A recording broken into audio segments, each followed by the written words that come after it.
don't have any food at home. If you're like most people, you go to a drive-thru. It's great being able to get whatever food you want at a low cost. However, this convenience comes with an environmental cost. Food counts for 10 to 30% of a household's total carbon footprint. This also means you have to drive to get the food, and that means you use gas in your car, and that contributes to carbon emissions as well. Footprint is the total amount of greenhouse gases generated by certain activities. A large carbon footprint has an extremely negative impact on the environment. It's the main cause of human-induced climate change, contributes to urban air pollution, and leads to toxic rain, to name a few. It can also harm animals and their habitats. How can we stop doing this? One way to consider is becoming vegetarian or vegan, since meat causes the largest carbon emissions and waste. However, that's not really a practical option for most people. So what else can we do?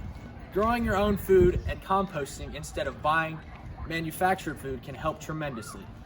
Even if that's not an option, not wasting the food you have can help a lot too. You can also recycle things like milk jugs, egg cartons, and other plastics to help.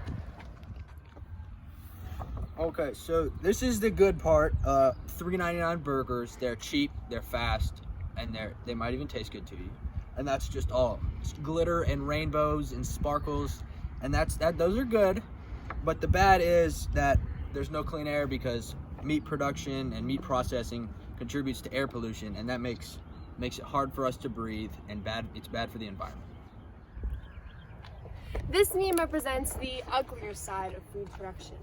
Since food production contributes to a lot of air pollution, because of the carbon emissions, that can lead to lots of sickness and death, like lung cancers and respiratory diseases for many people. As you can see, there's a skeleton, and it says, when your negative carbon footprint leads to human-induced climate change, urban air pollution, acid rain, melting of ice caps, and ocean acidification. That's ruining a lot of the natural resources in our world today.